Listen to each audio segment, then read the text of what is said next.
નર્મદામાં ચૈતર વસાવા છે તેમની ટીમ હવે સક્રિય બની છે। અલગ અલગ આદિવાસી વિસ્તારો અને ગામોમાં જે પ્રકારે પડતી હાલાકી હોય કે પછી વાવાઝોડાના કારણે કોઈનું ઘર પડી ગયું હોય અને મૃત્યુ પામ્યું હોય ત્યાં તેમના હોદ્દેદારો પહોંચી રહ્યા છે અને લોકોને મદદ કરી રહ્યા છે તેની વાત કરવી છે।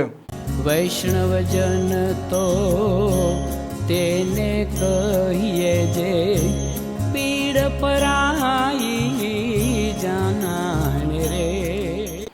નમસ્કાર, આપ જોઈ રહ્યા છો નવજીવન ન્યૂઝ અને હું છું આપણી સાથે તોફિક ગાંચી। આદિવાસી વિસ્તારો, આદિવાસી ગામડાઓમાં આજે પણ દયનીય સ્થિતિ છે। રાજ્યની સરકાર ભલે ગમે એટલો દાવો કરે કે છેવાડા સુધી પણ વિકાસ પહોંચ્યો છે, પરંતુ આજે પણ આદિવાસી ગામોમાં પ્રાથમિક સુવિધા છે તેને લઈને પણ સવાલો ઊભા કરી રહ્યા છે। ધારાસભ્ય ચૈતર વસાવા ક્યારેક સ્કૂલનો મામલો હોય, આંગણવાડીનો મામલો હોય, રોડ રસ્તાનો મામલો હોય કે પછી પીવાના પાણીનો મામલો હોય ને જે પ્રકારે નર્મદામાં આમ આદમી પાર્ટી છે તેમણે ભારતીય જનતા પાર્ટી પાસેથી જિલ્લા પંચાયતની સત્તા કબજે કરી છે ત્યારથી તેમના હોદ્દેદારો હવે સક્રિય થયા છે। અલગ અલગ જે આદિવાસી ગામોમાં પડતી હાલાકી હતા, પ્રશ્નો હતા તેના નિરાકરણ તરફ તે આગળ વધી રહ્યા છે। અને તાજેતરમાં જે પ્રકારે વાવાઝોડું આવ્યું અને કાચું મકાન છે તે પડી જાય છે, નાની બાળકી છે તે મોતને ભેટે છે અને આ જગ્યાએ નવા જિલ્લા પંચાયતના જે પ્રમુખ છે આ પ્રમુખ ત્યાં પહોંચે છે, આ પરિવાર છે તેમની મુલાકાત લે છે અને અંજનાબેન વસાવા છે, અંજનાબેન વસાવાના સાથે તેમના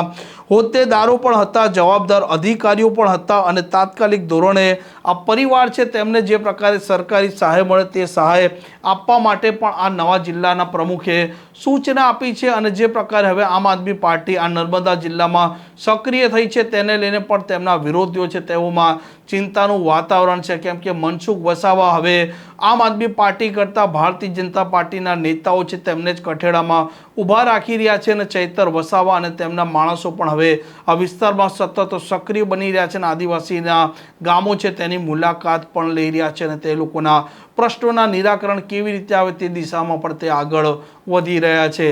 આ પ્રકારના સમાચાર માટે નવજીવન ન્યૂઝ ચેનલ સાથે જોડાયેલા રહો। નમસ્કાર।